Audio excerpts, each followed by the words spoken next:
Rakesh Jhunjhunwala made 1,000 times his investment in Titan, and Ramdev Agarwal made 100 times in Hero Honda. How do these stalwarts actually make so much money in some of the companies they invest? Well, they invest in the future. But how do you get to choose some sectors in the future that could perform really well? In this video, we'll be talking about two companies in two different sectors that are looking into the future. Excited? Some of these will really surprise you.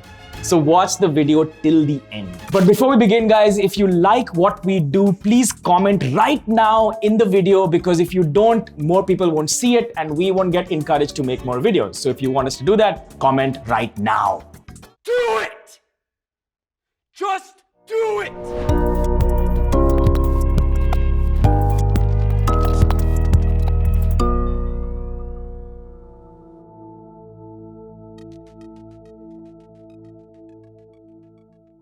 The first sector is renewable energy. The earth is really heating up. Entire ecosystems are collapsing.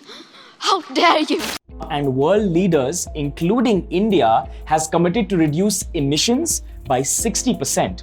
This means the government will prefer renewable sector as an industry versus the old industry, which is polluting the world. हमारे कच्छ में दुनिया का सबसे बड़ा hybrid renewable energy park. So I can see from this chart here that 24% is renewable energy, nuclear is only about 1.9%, hydro is 12%, and thermal is 62%. Now imagine the potential if you think in the future renewable will become 100% of all sources of energy. Out of all the renewable sources, you can see here, this one, solar, is the best and growing the most. Let me show you why. Here you will see the growth of installed solar capacity in gigawatts in India. So obviously when you see a chart going up means upar ja raha hai, but it's gone from 3.7 gigawatts up to 40, and analysts estimate that this will continue at this pace, if not start growing faster. The government has said they want to take this total capacity to 300 gigawatts by 2030, which is not that far. It's only about 9 years from now. So now that we've zeroed in on a particular sector, that's solar, let's zero in on one particular company. And you'll be surprised for this one, guys. You've probably heard of the Borosil Bowl. Did you know these guys have a separate company called Borosil Renewables Limited that actually makes glass panels for solar cells? Let me say that again. This company right here makes solar glass panels. Mind blown. The solar glass, which is what this company actually manufactures, is the first point of contact between the solar panel and the sun. Now, a solar panel isn't actually easy to build. It has to be precisely built to certain specifications and quality for it to actually be useful in the industry. And this precision has a direct effect on efficiency, which is the biggest problem in things like solar panels. And since Borosil has been doing this for many years, actually 2008, they are the preferred, and get this, the only manufacturer of solar glass cells which are kept on top of solar panels, which makes it a really unique company within an industry that is growing fairly fast. So now let's dig deeper into the financials of the company. You know I love to look at sales growth and debt, etc. So let's start with sales. We can see that sales was growing smoothly, and then in 2019 and 20 there was a sort of a small dip. Tell me why that dip happened. Think about it. Come on, you know the answer. It's China. कभी-कभी लगता है कि आप उन्हीं भगवान हैं. China, like most industries, dominates this industry as well, and you can see that it faced extreme competition with Borosil, and 2019-20 it affected sales for Borosil. But due to some concerns, Borosil actually benefited, and there was a shoot in sales in 2021. There are only two ways of improving margin. One is if you increase prices, or two, if prices don't change and you reduce the cost to produce. Now, this company has been reducing its cost to production for a very long time, so its margins have gone up. Now, the second way to improve margins is to increase price. this company is even doing that simultaneously. So what you should expect is if there is competition in the future, they have margin to reduce the prices and be more competitive. One last thing about this company, and you know that I love this, is the debt to equity ratio. I think companies with a lot of debt have a pendulum made of a sword hanging above their head. This company has a ratio of 0.1x. That means they almost have no debt, which is great. So these are all the good things. I'm sure there's something bad about this company as well. If you're doing some research, put in the comments below so we can all learn from each other. The second futuristic sector is EdTech.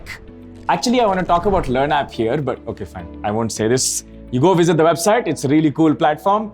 But let's talk about the industry in general. The EdTech industry is a combination of demographics, which means a young population which wants to get upskilled and get better jobs, which India has perfectly. In fact, India's school market is probably the largest in the world. And I can see that the online education market is expected to grow to $8.6 billion by 2026. So this is a massive industry. A lot of great online education players are trying to harness. The company we'll be talking about on our list is Apptech. Apptech is a name that almost all students are very, very familiar with. They do trainings on, I have a list here, information technology, media and animation, beauty and styling, aviation, hospitality, and what not. They have physical locations all across the country and have been here for a while. The promoter of the company is Rakesh Jhunjhunwala, holding about 49% of the company. What makes Apptech different is that it also has international centers. It's probably something you didn't know. I can see here that they're in countries like Vietnam, which grew 45% last year despite COVID. It's also in other countries like Poland, China, Vancouver, and the international business contributes 30% of revenues. That means they're not just there to hoist a flag, they actually derive business from there.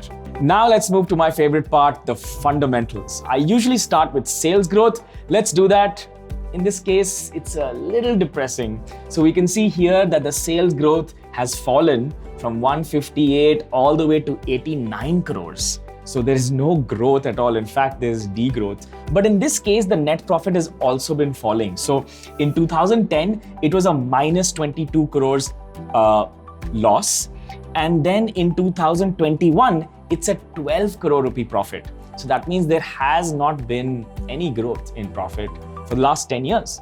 But we're talking about futuristic companies and growth. Why we selected this company? रुको जरा, सबर करो. So why were sales affected? Well, most of Apptech runs on the classroom model. So if people can't leave their home, they can't attend class. But look at the agility of the management. Last year, over 80% of all classes were online, which means they shifted from their existing model of offline to online decently quickly. And they've delivered around 3.5 million hours of student classes, which is a lot, completely online. Focus is king. A lot of the best companies operate within a niche and then dominate that space and expand further. I found something interesting in the annual report where they talk about the discontinuation of the institutional business. So basically, since it's a training company, what they did was, let's suppose a company wants to train their graphic designers on how to create graphics on Photoshop. They would hire Apptech to do the training for their employees and upskill. Now this as a business has very low margin.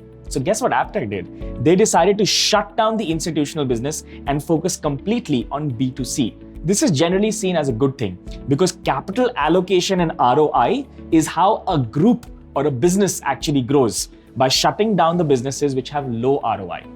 So now let's calculate what this means. Let's look at the margin of the retail division and the now discontinued institutional division. The overall margin comes to 19%, which is okay. But if we remove the institutional division, which they have right now, and we only look at retail, which is what the future is, then the group level margin goes from 19% to 35%. Now, ROCE is a metric, actually a really good metric to know how efficient and good a business is. Now that the other institutional business has been shut down, the ROCE will show 200%. If you know how to calculate this, it's basically the amount of capital employed in a business and how much EBIT it gets. This number is 200%. This is good. So a growing industry with high margins and a superb ROCE is a double thumbs up. The company is also liquid. It has almost 1,000 crores as market cap and 81 crores sitting on cash in liquid investments. So it has some cash on its books. But the best thing, and you guys know I love this, is that it has zero debt. So it has no obligation to pay back money to anyone. The PE ratio though is 70, which is pretty high, but remember that the earnings are a little depressed. So once the earnings improve, this PE ratio will also come a little lower.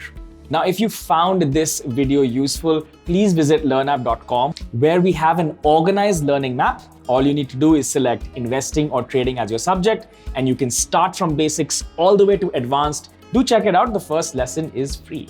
If you like this video, like, subscribe, and hit that bell icon because we're releasing videos every single week and you shouldn't miss anything.